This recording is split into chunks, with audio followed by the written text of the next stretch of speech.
Dear friends, இன்றைக்கி காராமணி கத்திரிக்காய் கறி ஒரு நல்ல சைட் டிஷ், டேஸ்டியான சைட் டிஷ் செய்கிறத பார்க்கலாங்க. சப்பாத்திக்கு பரோட்டாக்கெல்லாம் யூஸ் பண்ணிக்கலாங்க. அது ரொம்ப நல்லாயிருக்கும், டேஸ்ட்டாக இருக்கும்.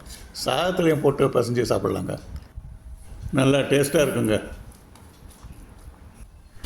இது செய்கிறதுங்க மளிகை கடையில் விற்கிற ட்ரை காராமணி அதை வாங்கிட்டு வந்துங்க, ஒரு கப் எடுத்து நல்ல 3 மணி நேரம் தண்ணியில் ஊற வச்சிடலாங்க. ஊற வச்சுட்டு அப்புறம் அதை வந்து குக்கரில் போட்டு 2 விசிலுக்கு எடுத்துடலாங்க. 2 பெரிய வெங்காயம், 2 கத்திரிக்காய் எடுத்துக்கலாங்க. கத்திரிக்காயை நல்லா சின்ன பீஸாக கட் பண்ணி வச்சுக்கலாங்க. 2 பெரிய வெங்காயத்தையும் சின்ன சின்ன பீஸாக கட் பண்ணி வச்சுக்கலாங்க. அடுப்பில் வானொலி வச்சுடுங்க. 2 ஸ்பூனு எண்ணெய் ஊற்றிக்கலாங்க. அதில் எண்ணெய் காஞ்ச உடனே பொடியாக நறுக்கி வச்ச வெங்காயத்தை போட்டுலாங்க. போட்டு பச்சை மிளகா 2 பச்சை மிளகா துண்டாக கட் பண்ணி போட்டாச்சுங்க. பூண்டு ஒரு 5 பல் எடுத்து கட் பண்ணி போட்டுக்கலாங்க, அதை சேர்த்துக்கலாங்க. இஞ்சி சின்ன சின்ன பீஸாக நான் எடுத்து சேர்த்துக்கலாங்க. இதை எப்படி எல்லாத்தையும் நல்லா வதக்கிக்கலாங்க.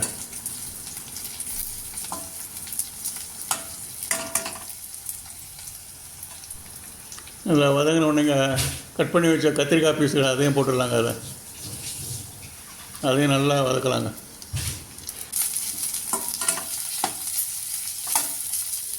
இப்போ இதுங்க தனியாத்தூள் 1 ஸ்பூன் போட்டுட்டு,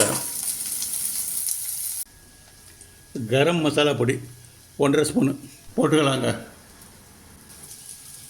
மிக்சியில் அரைச்சி வச்ச 2 தக்காளி அதையும் அப்படியே ஊற்றிக்கலாங்க. அடுத்து கொத்தமல்லி தழை ஒரு கைப்பிடி அளவு எடுத்து சின்ன சின்ன பீஸாக கட் பண்ணதுங்க, அதையும் சேர்த்துக்கலாங்க. அதில் அப்படியே இந்த 1 நிமிஷம் எல்லாத்தையும் வதக்கிக்கலாங்க நல்லா.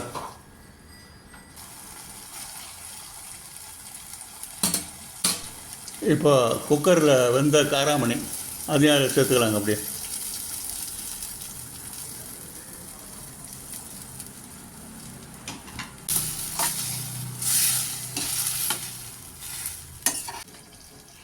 இப்போ டோட்டலாக எவ்வளோ குவான்டிட்டி சமையல் பண்ண போகிறோம்னு தெரிஞ்சிச்சுங்க.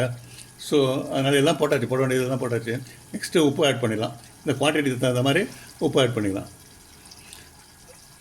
1 ஸ்பூன் உப்பு ஆட் பண்ணிடுங்க.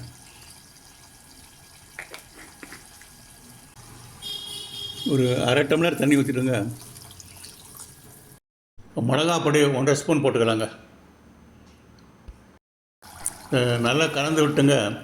மூடி போட்டு ஒரு 2-3 நிமிஷம் நல்லா வேகட்டுங்க. இப்போ டேஸ்ட் பார்த்துடலாங்க. உப்போ காரமோ புளிப்போ வேணால் ஆட் பண்ணிக்கலாங்க. இதில் இப்போது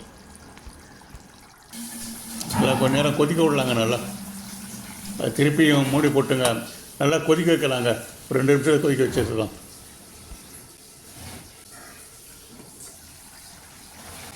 அவ்வளோதாங்க. இப்போ இதை வேறு பவுலில் மாற்றிக்கலாங்க. இது ஒரு சப்பாத்திக்கு சைட் டிஷ்ஷாக வச்சு சாப்பிட்டு பார்க்கலாமா?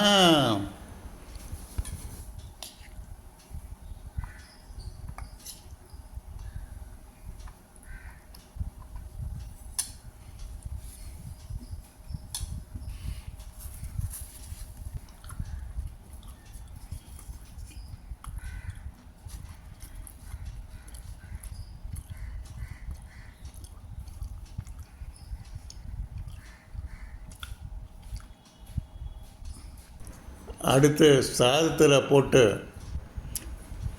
பிசைஞ்சு சாப்பிட்டு பார்க்கலாமா?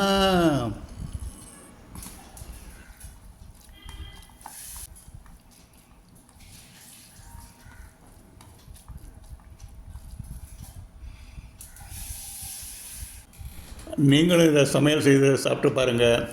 கத்திரிக்காயும் காராமணியும் சேர்ந்து நல்ல ஒரு டேஸ்ட்டாக இருக்குங்க.